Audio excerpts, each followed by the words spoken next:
Edad ko 14 years old, tinanggap ko 30 second massacre, matay blindfold. Halos sumabog ang shoulder, tiklop ko para folder. Hindi na masolder pero ang war is not over.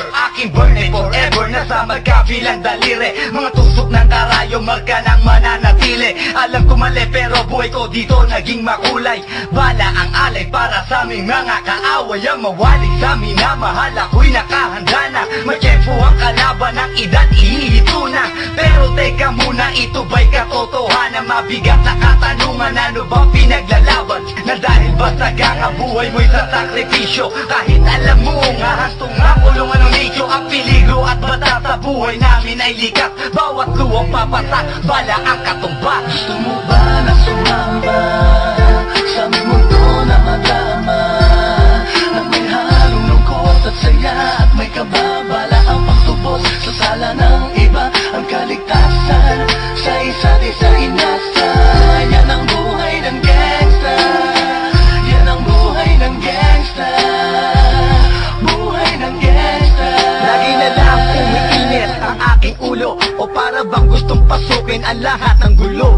Ang pulo lumalabas pag pumutok na ang baril. Ang pagiging sa kalsada, yan ang aking papel. Ako ay laging gigil, kaya't minsan napapasaba sa away ng iba, kaya't heto't napapahama. Pero pag hinahamak, umiiral na ang puot. Kundi suntok, may tutumba na lang sa isang putok. Ito na ba ang sagot? Para masabi lang na G, hindi ko to pinili. Pero bakit nagsisisi ang tulad ko? Paano kung kunin mo na ako? Sino na lang titingin sa mga maiiwan ko? Kaya nagsusumamo, pakinggan aking dalangin. Ang tamang daan ay ituro mo sa akin. Nang aking pamakita pagbukan liwayway.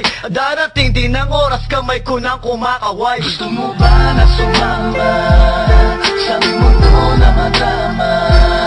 Na may halong lungkot at saya at may kababala ang pagtubos sa sala ng iba. Ang kaligtasan sa isa't isa inasa.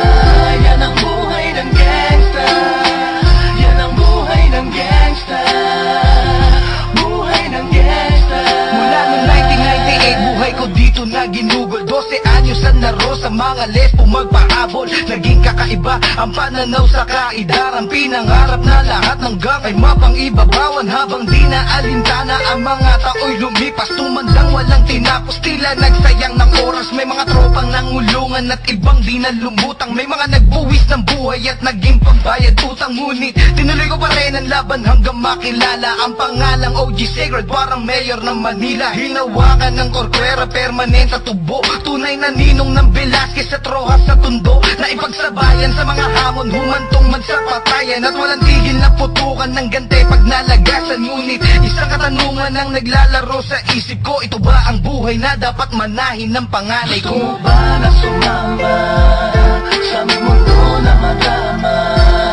Na may halong lungkot at saya at may kababala